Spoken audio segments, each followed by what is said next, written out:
Okay, بسم الله الرحمن الرحيم الحمد لله رب العالمين والصلاة والسلام على سيد الأنبياء والمرسلين اللهم علمنا ما ينفعنا وانفعنا بما تعلمنا وزدنا بفضلك علما وتعليما إنك على كل شيء قدير. It says باب الوضوء من المذي. So there's different ways of saying it, but usually say مذي, right? المذي, سكون on the ذال, right? Um, So during doing wudu because of al-madhi prostatic fluid, or you can call it pre-ejaculate. So it says أخبرنا مالك أخبرني سالم أبو النضر مولى عمر بن عبيد بن المعمر التيمي عن سليمان بن يسار عن مقداد بن الأسود عن أن علي بن أبي طالب رضي الله عنه أمره أن يسأل. So this is rare that we're going to see quotes from Malik quoting Sayyidina Ali, right? It's rare. So here's it's usually he's not quoting Sayyidina Ali very much. أمره أن يسأل رسول الله صلى الله عليه وسلم عن الرجل إذ دنا من أهله فخرج منه المذي ماذا عليه فإن عند ابنته وأنا أستحيي أن أسأله فقال المقداد فسألته فقال إذا وجد أحدكم ذلك فلينضح فرجه وليتوضأ وضوءه للصلاة. So Malik informed us from Salim Abu Nadr, the freed slave of Umar ibn Ubaidullah ibn Muammar at-Taymi, who informed me from Sulaiman ibn Yasar, from Al-Miqdad ibn al-Aswad, that Ali ibn Abi Talib told him to, quote, ask the Messenger of Allah sallallahu alayhi wasallam about a man who approaches his wife and madhi, pre-ejaculate, issues from him, for it is his daughter, for his daughter is with me. I am married to his daughter, and I'm shy of asking. So the Prophet wouldn't like that. Kind of it's a bit weird question. So he wants to know the fifth question. He's not too shy to ask the question, but given his relationship with the Prophet, it's a bit odd. And so he wants to know what happens if we pre-ejaculate. How does it work? And so he said, so Miqdad said, so I asked him, and he said, the Prophet said, if one of you finds that, then let him wash his private parts with water and do wudu in the same way as he would for prayer, i.e., it breaks wudu. Okay, that's just something we all agree on. It's simple. The question is the first part when it says wash his private parts. Okay, so the normal, I'd say that the default is wash his private parts means wash his private parts. So whatever your private parts are, that's what you have to wash. Okay. Now that's the position of the Malikis, that they actually have to wash the whole private parts. According to the Jumhur, we're going to do تخصيص العام بالعلة. Okay, we're going to say, why would you wash your private parts? The answer is because there's najasa on them. Okay, so what about the part of the private parts that doesn't have najasa on them? So, oh, you don't have to wash that. Okay, so that seems quite a simple process, but it's not that simple in reality. Right? It's actually quite complex and problematic and all sorts of things with it. Right? It's okay. It's like مستر we're using that we're taking an arm, we're looking at something, treating it arm, finding out what the illah is in that, and then qualifying itself. Like the same thing we do in the Shafi school with when you say touching a woman. So say the verse says touching a woman, that means touching your wife, touching your grandmother, touching your mother, touching your sister. That's called awla masam. And nisa in nisa includes all of these. And we looked at the reason why, and we did analogy. We said because it is the madhinna of shahwa, the possibility of shahwa. Okay, so then we extended it to someone who's not not nisa, for example, a woman touching a man, or not nisa in that, for example, she hasn't reached puberty yet, but she's old enough, or he's old enough. Okay, so we extended based on the illah. And then we come back to the original statement, which is an-nisa, and we now exclude that. We say the reason is madhinnat shahwa, the possibility of shahwa, and there's no possibility of shahwa with your daughter, with your mother, with your sister, with your aunt, with your niece. So therefore, they're excluded. Right? So it's a quite an important process. Right? Does that make sense? Yes, Ustad. And is it extended also from this that if the Mahdi touches other than the private part, like the legs or clothes? Exactly, exactly. So you said, so then, so what the Prophet didn't say that. So, well, yeah, but it's the illah is at-tanajjus. The illah is that there is filth on it. That's the illah, right? So, right. So here's an example. We see a number of examples where the Malikis are kind of zahiri in when it comes to worship, active worship, right? Wash your private parts means wash your private parts, the whole thing, right? And also, notice also says with water, it says wash your private parts with water, and doesn't say remove it. The Hanafi is going to say, oh no, you just purify anything however you purify. Okay, why did the Prophet say wash it with water? What it means, wash it with water as an example, or wash it with water specifically? So the Jumhur are going to say, wash it with water specifically because there is nothing other than water that can remove filth. Right? And the Hanafi can say, well, what if you used vinegar, for example? What if you used, I don't know, something like that? H2O2, right? Hydrogen peroxide, right? It would do the same thing. Um, but that doesn't count for the Jumhur. Okay. أخبرنا مالك أخبرني زيد بن أسلم عن أبيه أن عمر بن الخطاب رضي الله عنه قال إني لأجده يتحدر مني مثل الخريزة فإذا وجد أحدكم ذلك فليغسل فرجه وليتوضأ وضوءه للصلاة. Okay, so it says, I find it falling from me like small beads. So when one of you finds that, then let him wash his private parts and do wudu in the same way he would for the prayer. And why are they saying in the same way you would for the prayer? How else would you make wudu? Because wudu is not a term for them yet. It is a concept meaning wash. Then he should wash. What does that mean? Wash your face, wash your arms, wash your private parts, right? And so he says wudu as you would for prayer, that same kind of ritual. قال محمد وهذا نأخذ يغسل موضع المذي. Notice موضع المذي, the place where the madhi is. ويتوضأ وضوءه للصلاة وهو قول أبي حنيفة رحمه الله. We accept this and wash the site of where the madhi is, not the whole private parts, right? أخبرنا مالك أخبرنا الصلت بن زييد أنه سأل سليمان بن يسار عن بلل يجده فقال انضح ما تحت ثوبك والها عنه. So he said, Malik informed us that Salt ibn Zuyayd informed us he asked Suleiman Yasar about wetness, which he sometimes experienced. He said, sprinkle what is under your clothes with water and forget about it. I.e., and he's going to explain, قال محمد بهذا نأخذ إذا كثر ذلك من الإنسان وأدخل الشيطان عليه في الشك وهو قول أبي حنيفة رحمه الله. Right? So what you do is you create a situation where you don't know what's come out. So now this person goes to the bathroom and they sprinkle some water in their underwear. So now, did something come out afterwards? I don't know. Is that water that was there from before? Is that a moisture? I don't know. So he says, walha anhu, right? It should be walhu anhu, from lahu. I think it's walhu anhu, not walha anhu, right? From the word lahu. Like get distracted away from it. Allahu alam. Walhu. Let me have a look.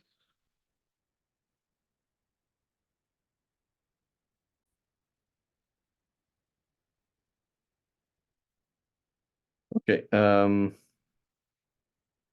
So does this mean something else in the Maliki school? Exactly, I don't know. Right? Like if you're not sure what the najasa is, can you just sprinkle water? I don't know. I'm not sure. I don't know. But the Shafi understanding is you create doubt so that you won't have those problems later on. Right? And there's nothing wrong with doing that. So it said, I hear this should have happened a great deal to a person, shaitan plague him with doubt concerning it. And this is the verdict of Abu Hanifa, etc. So again, what exactly is the Hanafi school on that? I don't know. Okay, so it says, الوضوء مما يشرب منه السباع وتلغ فيه. Okay, so notice we are going to see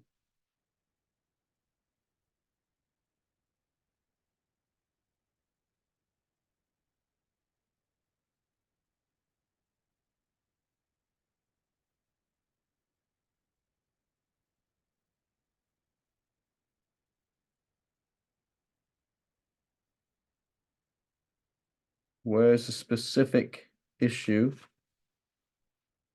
of a dog?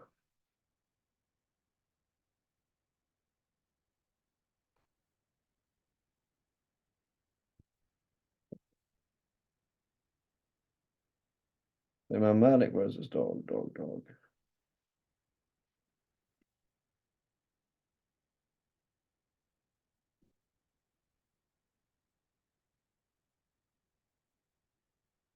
Interesting. So under dogs, the whole section that's in the Muwatta of if a dog looks from the bowl, that's not even there. So under dogs, at least this is looking at the index right now. So it says dogs giving water to merit of hunting with, killing while in ihram, training.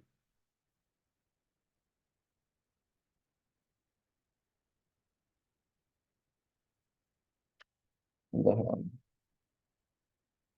Otherwise, it should be that section there.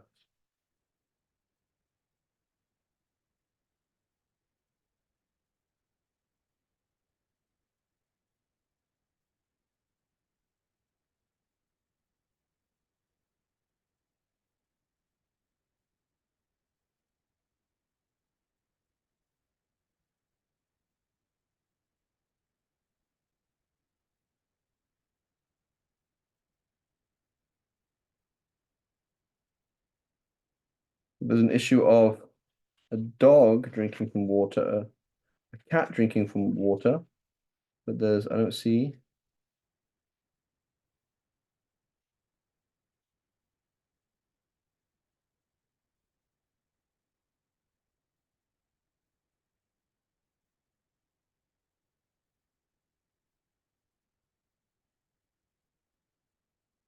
doesn't even have that section. That's quite an important discussion because there are different positions there on this among the scholars on that issue.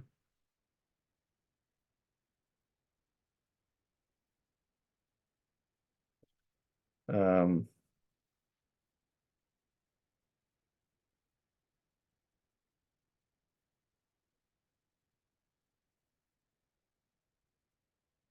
Perhaps we'll do a little recording later on that because it is useful. Okay, anyway, he's talking about this section here where he says, if an animal, any siba, which is any kind of wild animals, drink from something.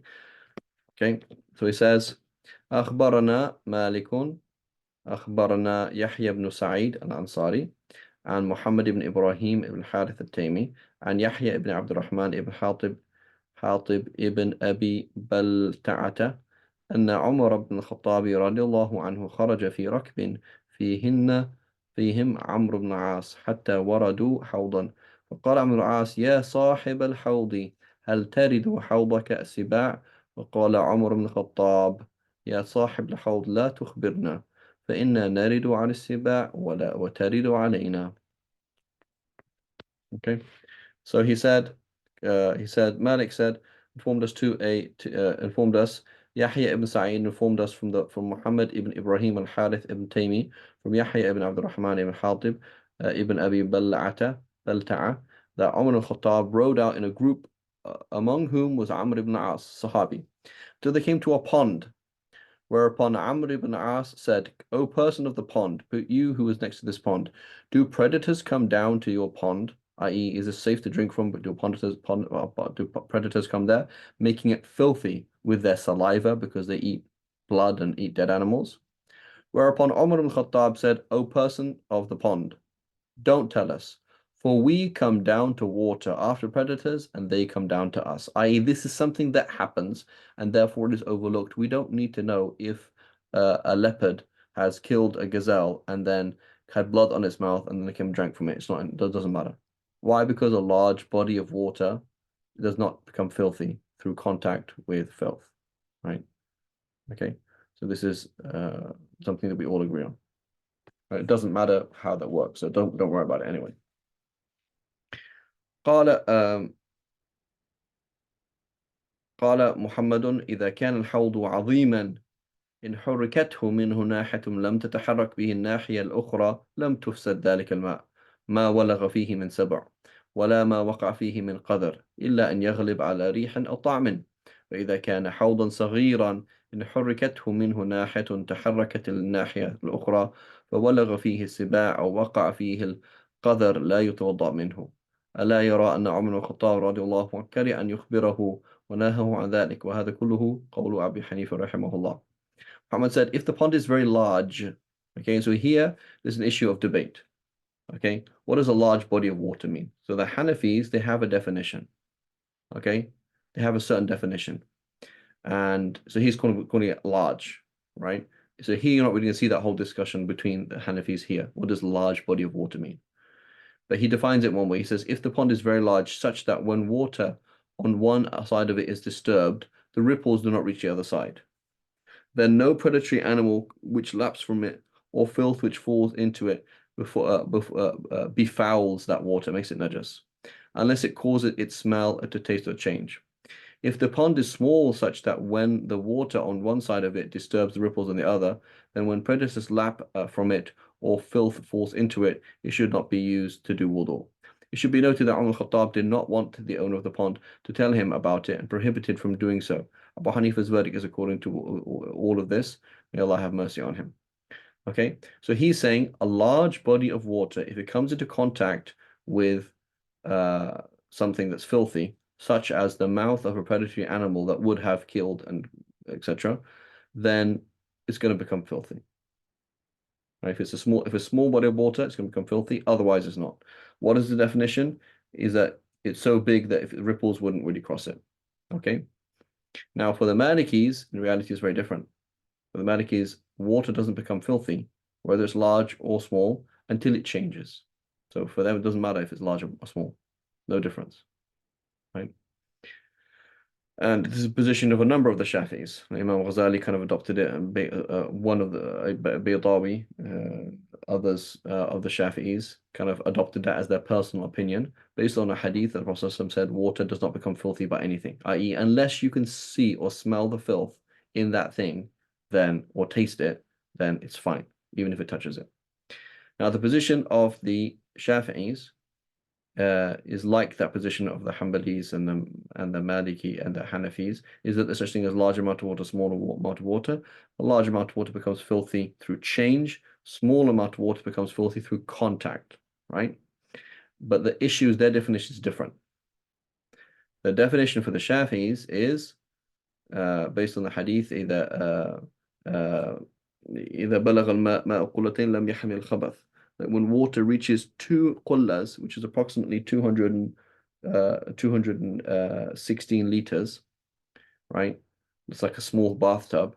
Once it gets beyond that, right, or a bathtub, I guess, a large bathtub, but perhaps, then once it gets beyond that, then it only becomes filthy through change. But if it's less than that, and it becomes filthy through contact, right? So if you had, for example, a bucket of water and you had a bit of blood on your fingertip, okay, you put it in the water and none of the blood showed, okay? You couldn't see of it. All the water is najis now because it came in contact with filth, even if you can't see or smell or anything, right? That's the position of the Shafis, right? As I mentioned, a number of the Shafi'is adopted a position of the Malikis. They said, no, it has to change, right? Now, there's one issue, which is kind of a more of a Hanafi, internal Hanafi discussion, right? Here is a judgment, okay? There's a judgment here made by Imam Muhammad and Imam Abu Hanifa and others, which is obviously you can't expect people to keep large bodies of water clean. That's impossible, right? So therefore, there has to be some kind of leeway because it's impossible to keep a large body like the sea. How are you supposed to keep the sea clean from urine? Right? It's going to get because it's so large, it's going to be affected from one place to another place or whatever it is.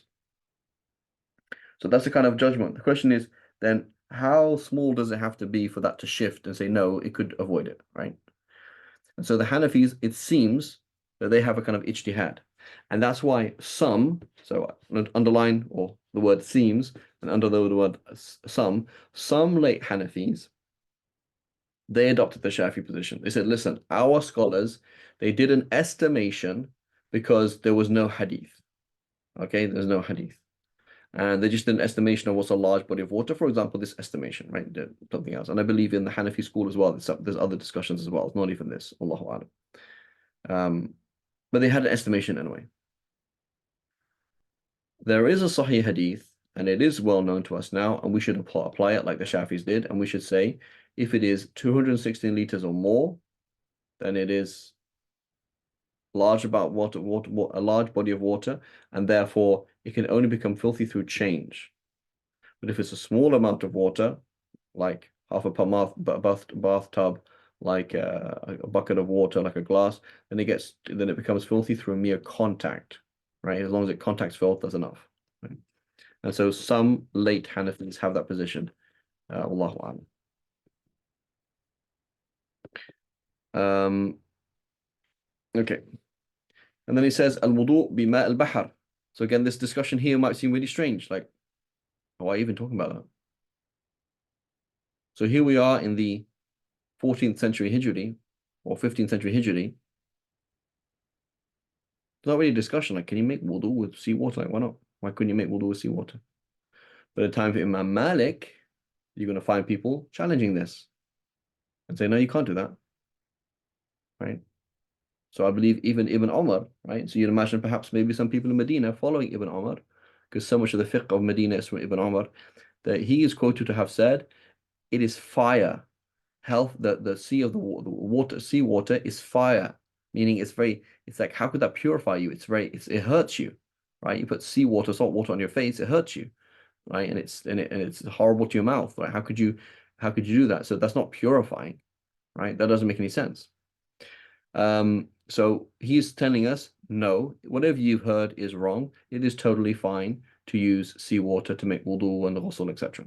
Right? So it says, أخبرنا مالك حدثنا صفوان بن سليم عن سعيد بن سلمة بن الأزرق عن المغيرة بن أبي بردة عن أبي هريرة أن رجلا سأل رسول الله صلى الله عليه وسلم فقال إنا نركب البحر ونحمل معنا القليل من الماء فإن توضأنا به عطشنا أفنتوضأ بماء البحر فقال رسول الله صلى الله عليه وسلم هو الطهور ماؤه الحلال ميتته.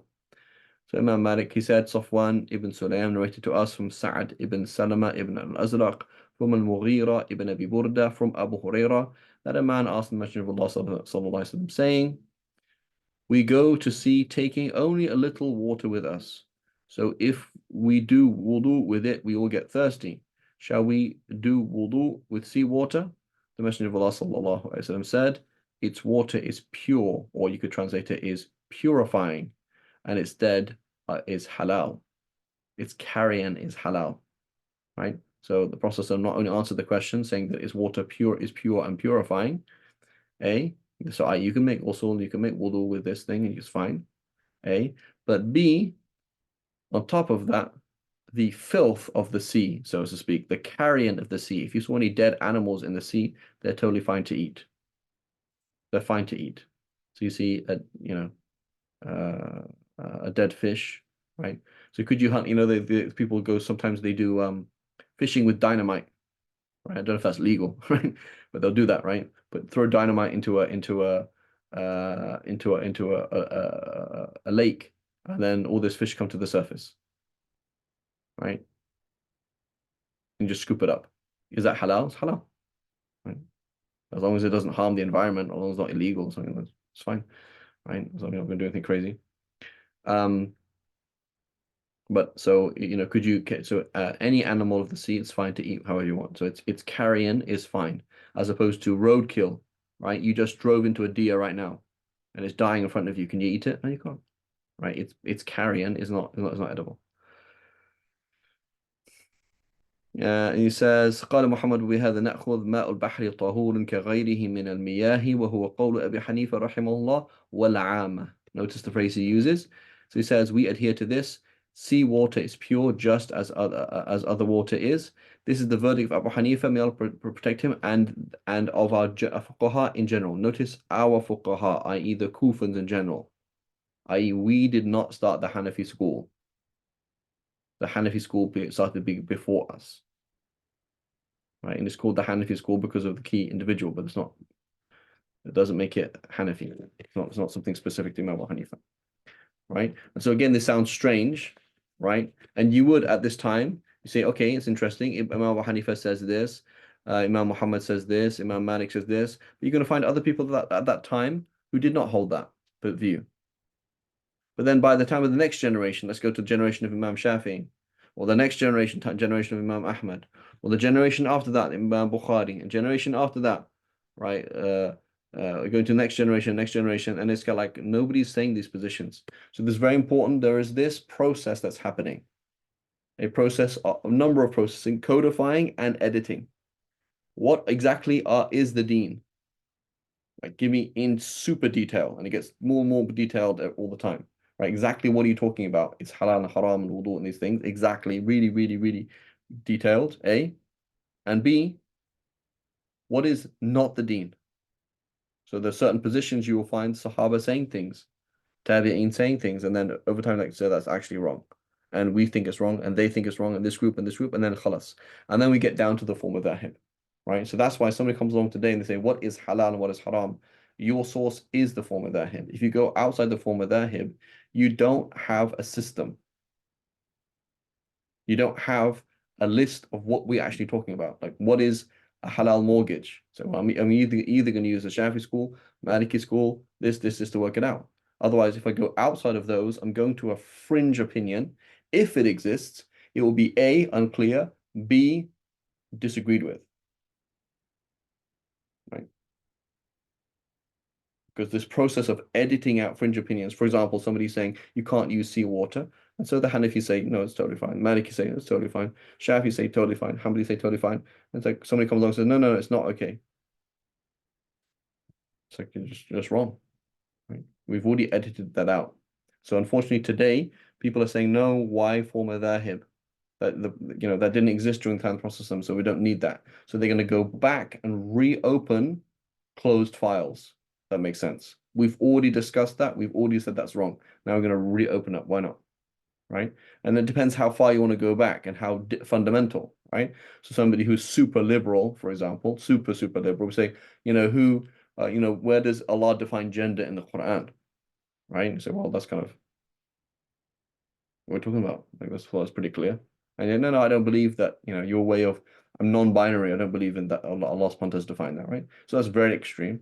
But less extreme would be things like, yeah, I mean, since when is Taraweeh 20 rakats? I don't see a hadith on it. So yeah, but the form of Dhahib agreed is 20 rakats. Yeah, but there's no hadith on it. Well, I don't need a hadith on it as long as they agree, right? Because they must agree for some reason. So they're going to say, no, let's open up this file again. This is not a closed file. So this is a process that happened over the last 200 years with certain people. So no, it's a new open file. Open up the file again. Discuss this thing all over again. Look at the verse of the Quran, look at hadith. I'm not happy that it's been solved, right? Whereas a traditional scholar would say, no, it's been solved. We can solve other questions if you want. We can go and find out Bitcoin, praying on the moon, whatever, something that's unsolved, but this is solved. This is it. Like, this is the deen. If the former dhahib agree on it, khalas, that's it. Because that process of sifting out has already been done. Am I making sense? Yes, Ustad, yes. Okay. And so who wrote about this in detail, or not in detail, but he wrote about this, is Ibn Rajab al-Hanbali. Okay, Ibn Rajab al-Hanbali. He wrote the book الرد على what's the verse الرد على من لم يلتزم المذاهب الأربع or something like that. And so there's a book. It's in English. It's in English. You can buy it. Small book, I believe, translated by Musa Ferber. So if you go online, Musa Ferber, Four Madhabs Ibn Rajab, you'll see the book. It's like maybe 50 pages or something like that, right? And just like he's just talking about why do you have to stick to the form of Dhahib. And Ibn Rajab al-Hanbali is a huge hadith scholar, right? And he's somebody who is valued by people who don't follow the form of Dhahib, right? So please look up the book, get a copy of the book, inshallah. Okay, so it says Bab al-Mashi ala al-Khuffain. And even just understanding, like I want to understand this book. How am I supposed to understand this book? Like I need to study fiqh. Well, how do I study fiqh then? So this is not a book to study fiqh. So I need to study Shafi fiqh or Maliki fiqh or Hanafi fiqh or Hanbali fiqh. And then you give me that technical mind to understand what the hadith is talking about and what the author is talking about. Otherwise, I don't know what you're trying to say. So imagine if all you did was study this book, you wouldn't know anything. Right? You wouldn't know anything. It's like somebody saying, I want to be dinosaur expert. Okay, you have to study biology. I don't want to study like human biology or plant biology or like chicken biology. So, well, you won't understand what you're looking at and what you're trying to dissect and what you're trying to explain as a dinosaur paleontologist, whatever the word is, if you don't know basic things like what the hip of a hippo looks like. You want to understand, you need to know these things. So you need to know the basic structures in order to know the advanced structures. And somebody who's just trying to go to the advanced things and trying to find out things, they're kind of walking around in a crazy way. Doesn't make any sense. So the former dhahib are not there to lock you in. The former dhahib are there to train you in a systematic way.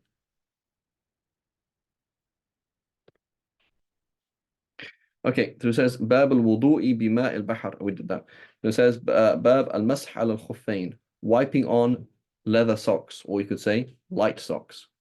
أخبرنا مالك أخبرنا ابن شهاب الزهري عن عباد بن زياد من ولد المغيرة بن شعبة أن النبي صلى الله عليه وسلم ذهب لحاجته في غزوة تبوك. قال فذهبت معه بماء. قال فجاء النبي صلى الله عليه وسلم فسكبت عليه. قال فغسل وجهه ثم ذهب يخرج يديه فلم يستطع من ضيق كمي جبته فأخرجهما من تحت جبته فغسل يديه ومسح برأسه ومسح على الخفين. ثم جاء رسول الله صلى الله عليه وسلم وعبد الرحمن بن عوف يؤمهم قد صلى بهم سجدة أي ركعة.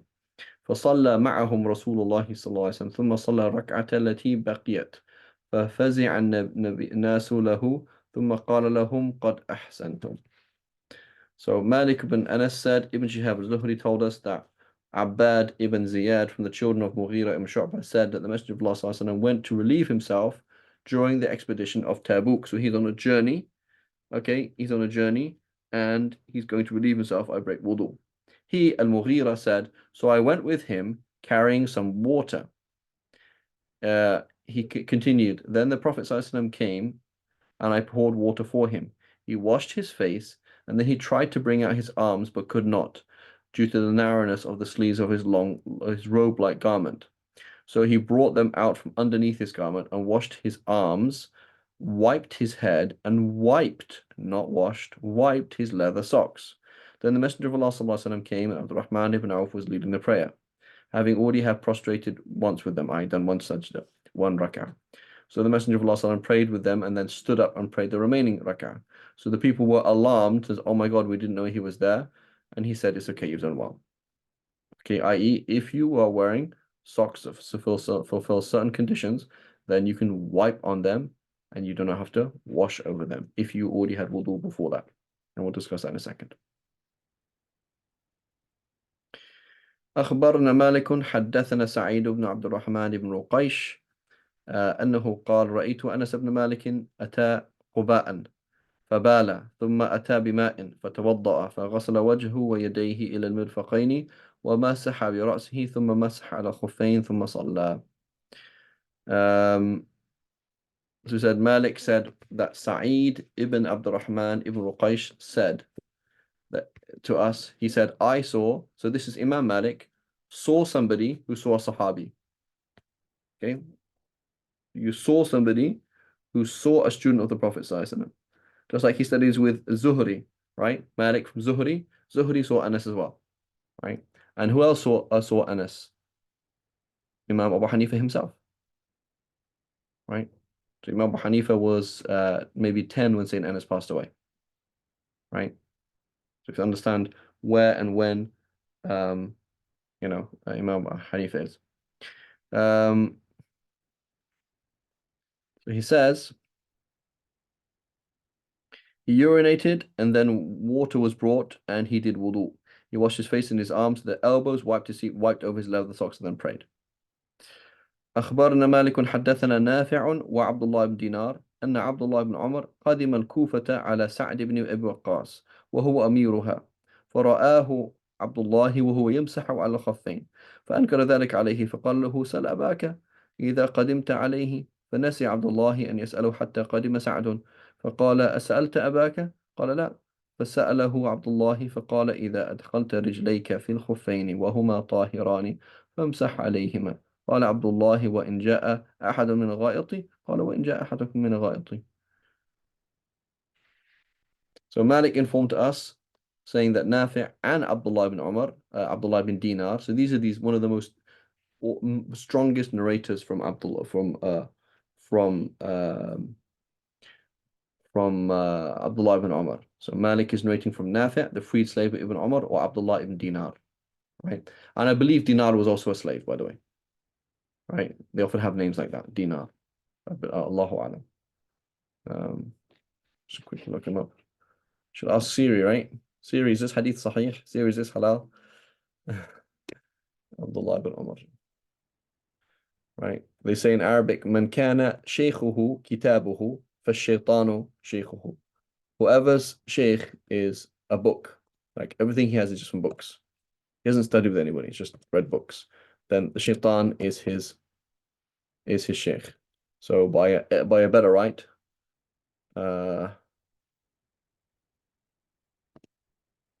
their sheikh is Google. All they do is just Google stuff. Have you studied with anybody? No, I just Google everything. Abdullah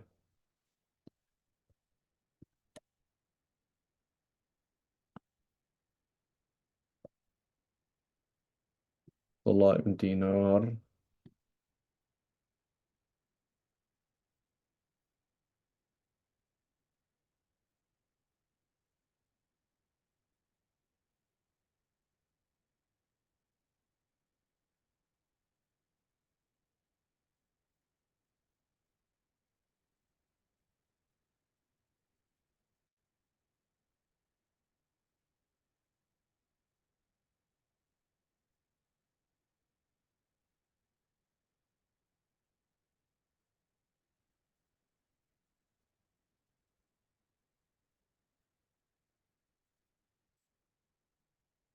It's very important to see how many slaves there are, former slaves there are of the early Muslims. It tells us that it's a meritocracy, that scholarship was a meritocracy, and it had nothing to do with who you are, and who's your clan, and anything like that. And that they exalted knowledge and they did not exalt they revered knowledge, they did not revere status. So even if you're a freed slave, it's like, well, what status you're going to have in society, right? I mean, you're going to have money, you're going to have, not really. You're not from any important clan necessarily.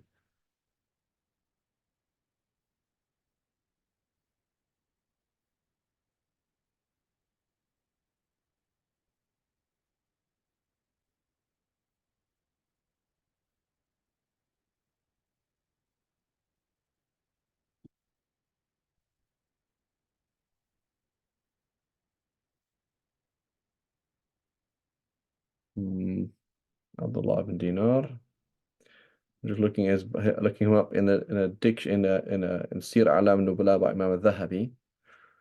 So he just mentions who he studied with.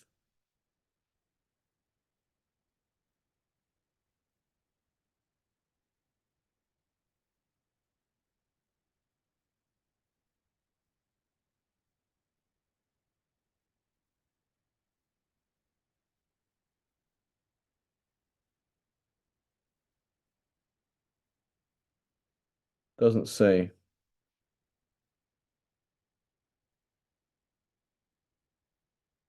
So basically Abdullah ibn Dinar.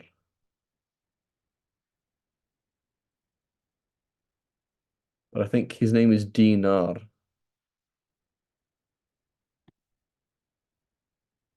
Doesn't mention his father.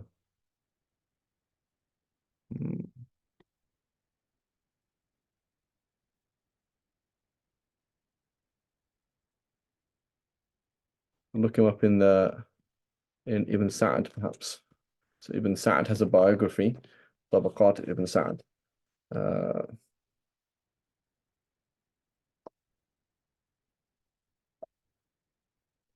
So there's a number of things we learn, like why, like if Islam came along, took over the world militarily, enslaved people, and treated them really badly, why on earth are they becoming they or their children becoming scholars, right? That doesn't make much sense, right? So the opposite is the case.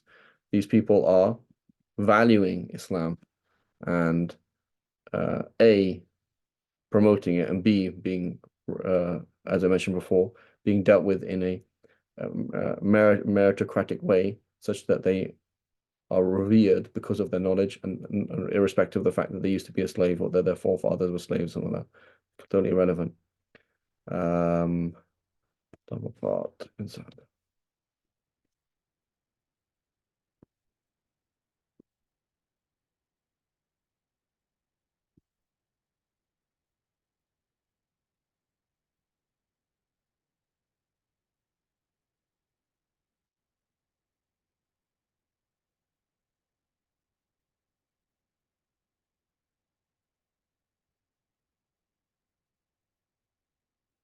Okay, I'm now looking at it right now.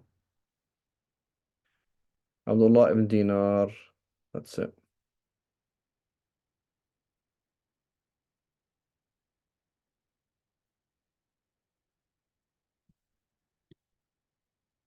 Doesn't say anything about him really. It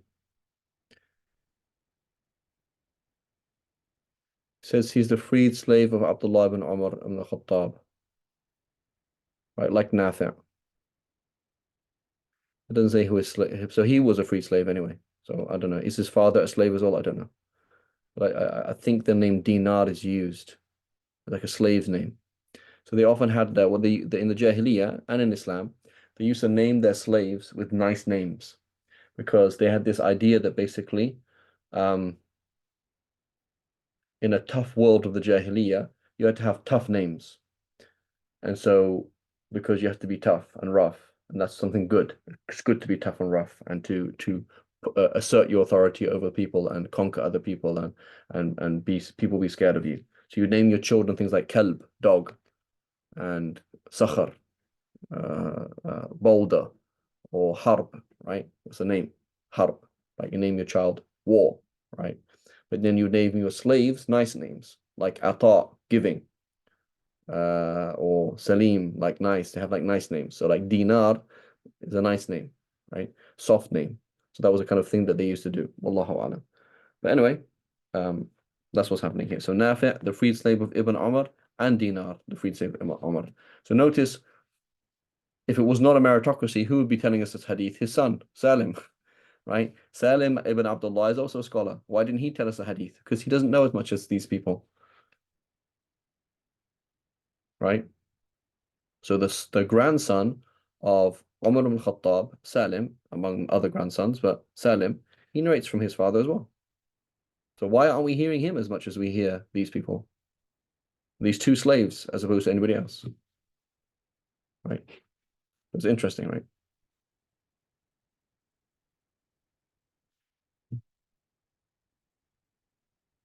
Okay. So he said, basically, he wiped in the socks. Says Ash's father. Then he said, so he said, narrated to us that Abdullah ibn Umar came to Sa'd ibn Waqqas in Kufa in Iraq. So Sa'd ibn Waqqas was the governor of Iraq, of Kufa in Iraq, which is a garrison town in Iraq for Umar ibn Khattab, who was the Khalifa in Medina, and he was then its governor. Abdullah saw him wipe over his socks, and he reproved that for him. So Abdullah ibn Umar did not know about wiping on khufs. He never heard of it. So he said to him, ask your father when you see him. But then Abdullah forgot to ask him until Sa'd arrived and said, did you ask your father? He said, no. So notice the authority given to Sayyidina Umar. The Sahaba not just saying, قال Allah, قال Rasul, they're saying, قال Allah, quoting Allah, Quran, quoting Hadith, and referring back to Abdullah, to Sayyidina Umar and Sayyidina Abu Bakr. They're key sources of law as well for them. He said no. So Abdullah asked him, and Umar said, if your feet were in a state of purity when you put them on, i.e. you made wudu, then wipe over them. So you made wudu, you had wudu, you put your khufs on, put your socks on, and then you break your wudu. What happens now? You just have to wash your arms, or wash your face, wash your arms, wipe your head, and then wipe over your feet as opposed to wash them. Abdullah said, even if you just return from relieving himself, even if you just go to the bathroom, he says, even if, right? So this is a very important, very important. Okay, number one obviously tells us about khufs. But what was the objection of the Hanafis last week about the hadith about touching your private parts? What was their objection?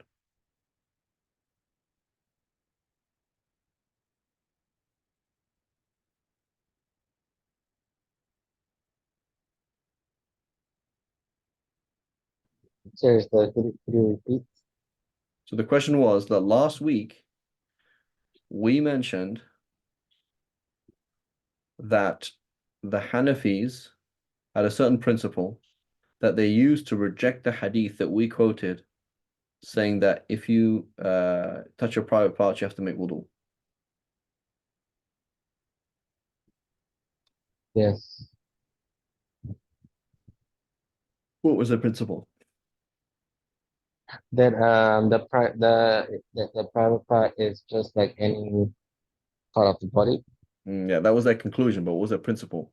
They have a way of working with hadith. They said Mm, if one person quotes a hadith that a lot of people should know, okay, then we're not going to accept it. yes, if it was the Sahabi was just that was the But just only one time person that and in fact just one female, like why would that happen? It's strange, yeah, right? It's like somebody yeah, saying one person comes up to you and say, "Oh, by the way, Japan has sunk into the sea." And you're like, "Excuse me?" Yeah, yeah, Japan has just sunk into the sea. It's underwater now. Like, why is the rest of the world not telling me this? That's a bit odd. Like, even if you trusted him, you just find that strange, right? So their point is like that would be so weird that the Prophet ﷺ would tell somebody something that everybody needs to know, and then it's kind of like hidden, like so we can't apply that, right? And so the response of the other scholars will be, yeah, that's strange, but it does actually happen. It's strange, but it does actually happen. Information doesn't spread as quickly as you would imagine. Case in point, here's Ibn Omar, who is a Sahabi, who was very bright, who cared a lot about the Sunnah, whose father is Sayyidina Omar, and whose sister is the wife of the Prophet. You would imagine he knows a lot about fiqh.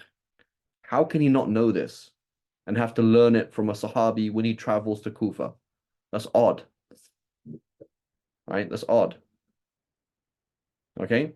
So it flies in the face of the Hanafi approach, which is, hey, if it's not known, it sounds fishy. Okay? Similarly, it flies in the face of the Maliki school. What does the Maliki school say? What is the ultimate proof for the Maliki school? What's their go-to, their final go-to, the ultimate word for that Malikis? is it the people of Medina? Exactly. So they say in Medina, the knowledge is preserved because here we're applying the deen day after day after day, and we don't learn stuff from outside. We don't need a hadith from Iraq or a hadith from Yemen or a hadith from Egypt. It's not irrelevant. Well, here's the opposite. Here's Ibn Umar, who is in Medina, who's seen everybody pray. But then, how is it possible he never noticed anybody using khufs ever in Medina? How is that possible? No one traveled? You don't have to be a traveler to use them, Oh, okay. right? And he didn't reject it and say that doesn't make any sense. He's like, oh, actually, you're wrong. So could it be, right? Could it be that the people in Medina don't know everything and didn't share everything? Possible. And that somebody else does. For example, 6 days of Shawwal, right? 6 days of Shawwal, this is established outside of Medina, not established inside of Medina. Fasting the 6 days of Shawwal. So you go and ask Imam Malik, he's like, no, people in Medina don't do it. It's wrong. So we say, well, maybe people in Medina don't know everything. Here we have a hadith. I'm sorry. Right? And he's like, no, that's not true. So, well, here Ibn Umar didn't know everything, right? Even though that's a fairly normal thing. Wiping on khufs is fairly a normal thing. It's not something that's strange. You should at least see one person on one day or the next day. And again, is there a reason to wipe on khufs? Of course, if you're living in the desert, if you're in Saudi Arabia. In Kufa, there's much more water than in Saudi Arabia, right? So, maybe information is spread in different ways, right? So for the Shafi'is and Hanbalis, we say Sahih Hadith, period. It doesn't matter if it doesn't make sense and it's only rated by one person or that it should be widespread, and it doesn't matter if it's known in Medina or not in Medina, right? It doesn't matter. That's not a criterion. The contracted criterion is does it fulfill the conditions of a Sahih Hadith, right? Now, to some extent as well, when we say Sahih Hadith, there is a condition there, right? That we're going to say, for example, if a hadith isn't known by anybody ever for the first 200 years of Islam, right, which is longer than that what they're talking about, then we will find it fishy. So, for example, the muhaddithin themselves, they will say this hadith is rated by so and so who's reliable, from so and so who's reliable, from so and so who's reliable, from so and so who's reliable, from so and so who's reliable, from goes back 15 people, and they say that's not possible because approximately after the year 200 or 250, that kind of time, right, that nobody has a hadith that somebody else doesn't have. And if you have a hadith that nobody else doesn't have, it is weak by definition, right? So like Imam Shafi doesn't have hadiths. You read his works. He doesn't have hadiths that no one else narrates, right? Imam Bukhari in Sahih Bukhari does not have hadith that no one else narrates. All the hadiths in Bukhari are found somewhere else anyway. So it's not unique, right? So those kind of hadiths are like somebody who's looking at Imam Bukhari's work in the time of Imam Bukhari would not be, wow, I've never heard that hadith before. Right? They're just finding it, why did you put it in this book? Like he's just organizing hadiths in a certain way. It's like this conditions. As opposed to, oh, I never heard of that hadith before. And so if you get to now the time of Imam Bukhari, generation after Imam Bukhari, a generation after that, right? And you say, here's a hadith that nobody else knows on the face of the earth apart from me and my teacher and his teacher and his teacher and his teacher back to the Prophet. That's impossible. Right? So that approach is similar, but the issue is how strict are you going to be? Right? For the Hanafis, they have one way of being strict. It's like it has to make sense, has to be, and if it doesn't make sense, it has to be noted by a number of people so that would make sense. Right? For the Malikis, it has to be within Medina, right? And if it's not within Medina, it's kind of, if it goes against us, we're not going to accept it. But for the Hanafis, for the Hanbalis and Shafi'is, as long as it's a reliable person from reliable person from reliable person, reliable person, by default, it's going to be acceptable. The issue is, what if it's too long, right? What if it's too long? Chain transmission is way too long, right? We're now going into the 3rd century or the 2nd century or 3rd century. You're like, how is it possible that nobody knows this hadith at the end of the 2nd century? Like 200 years have passed, and yet the only person who knows the hadith is you and your teacher, despite the fact that the whole ummah is trying to find all the hadith. Like, that's odd. It's not odd for a Sahabi, nor is it odd for a Tabi'i, but it's odd for when you get down, get down Imam Shafi's time, Imam Ahmad's time, right? That'd be odd, right? It'd be very odd that you know a hadith that nobody else knows. So therefore, if you do quote a hadith that nobody else knows, we're just going to put a big question mark next to it by default. Just like that, even if your sheikh is reliable, because it's just too weird. Okay, but that's another discussion. Okay, let's quickly put up. I need to stop actually because I stop here. Inshallah, we'll continue from here next week. Wa sallallahu ala sayyidina Muhammad wa ala alihi wa sallam. Right, so here basically the basic picture is if you have leather socks that cover the whole area, or you have thick socks that water doesn't go through, right, and it covers your whole foot and up to and over your ankles, then you can just wipe on them and make not that's the whole idea that's agreed upon and the form of that inshallah. Okay, وصلى الله على سيدنا محمد وعلى آله وصحبه وسلم سبحان الله وبحمدك أشهد أن لا إله إلا أنت نستغفرك ونتوب إليك.